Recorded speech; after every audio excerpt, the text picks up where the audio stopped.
Have you ever looked into the eyes of a wild animal and felt a real connection? Well, have you ever felt that primal chill, that deep respect for nature's power? The image of a cobra, poised and ready, its hood flared like a warning sign. The image of a cobra is one of the most powerful in the animal kingdom. It speaks of danger. It speaks of ancient myths. It speaks of untamed wilderness. But then, you hear another name whispered in the jungle, a name that carries even more weight. The king cobra. Is this just a bigger version of the same snake? A grander, more fearsome cobra? Or is there something more to the story, a secret hidden in plain sight? We are going on a journey today. We will peel back the layers of this mystery and explore the truth behind these two incredible snakes. Using simple words and clear signs, we will learn how to tell them apart by size, shape, hood, venom, behavior, and home. Which snake is the true king? And is the king even a cobra at all? The path to the truth is laid out before us. Are you ready to listen?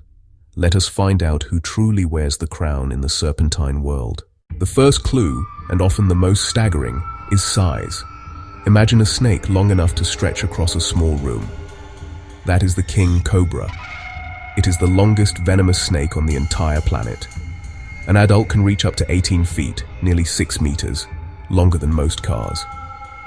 This immense size gives it a presence, a force of nature.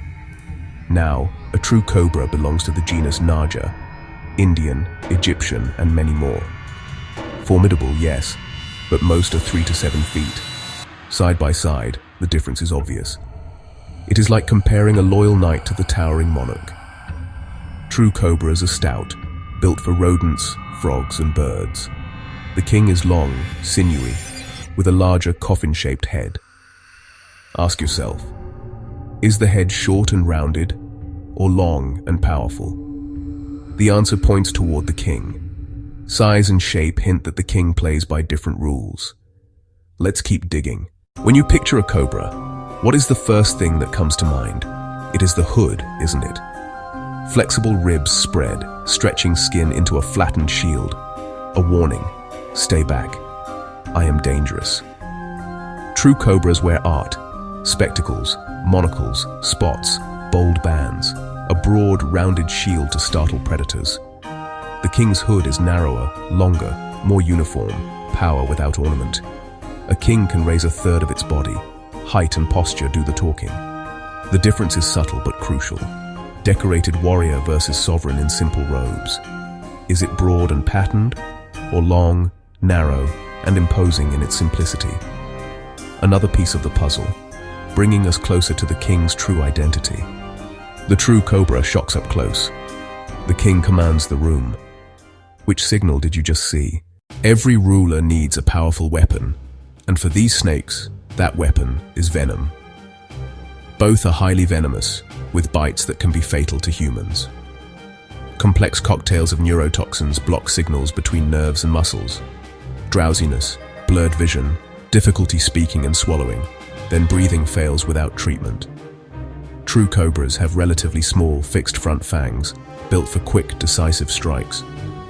The king's venom is neurotoxic too, but its danger lies in quantity. With huge glands, a single bite can deliver enough venom to kill an elephant, or about 20 people. Naja often bite and let go. The king may bite, hold, even chew, pumping catastrophic doses. Same weapon class, but the king scales it up. It is not just the poison, it is the payload.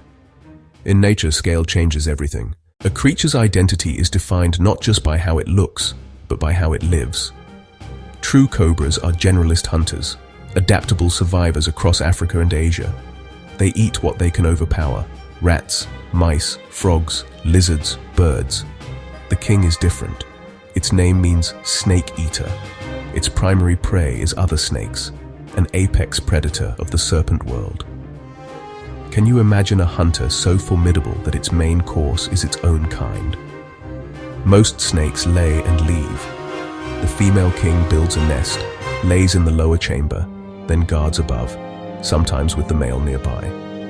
Guarding her young, She rears tall, hisses like a growling dog, and strikes at threats. This rare parental care speaks to a different adaptation path. Behavior and diet draw one of the clearest lines between king and true cobra. Where an animal lives tells you who it is and shapes how it evolves. True cobras are cosmopolitan, a sprawling empire across continents and habitats. From savannas to fields, deserts to wetlands, they are masters of adaptation. The king rules a more exclusive kingdom, dense, humid forests of Southeast Asia, parts of India, and southern China. As a snake eater, it needs pristine jungle with plentiful serpents, rarely open or arid places. Habitat loss is the king's greatest threat. A hooded snake in an open African field, likely Naja. A giant shadow in Thai rainforest, perhaps the king. Home narrows the field. Generalists thrive anywhere. Specialists thrive only where the jungle still breathes. We have journeyed through size and shape, examined crowns, measured venom, watched behavior and traced their realms. Is the king cobra a true cobra? The answer, based on science, is no. The king stands alone in the genus Ophiophagus. The name king cobra is a common name, inspired by its hood and majesty, and it stayed. The similar hood, convergent adaptation, different bloodlines, similar solutions, a ruler defined by unique diet, massive size, remarkable intelligence, and a nest only she builds. Who is the king? The numerous survivor, or the one-of-a-kind monarch of the deep jungle? The king reigns not as a cobra's leader, but as ruler over them. The king who is not a cobra. What do you think? Is the name fitting or too confusing? Is it fair to call it a cobra at all? Share your thoughts below, and tell us if you have ever seen one in the wild. What do you think of the king who is not a cobra?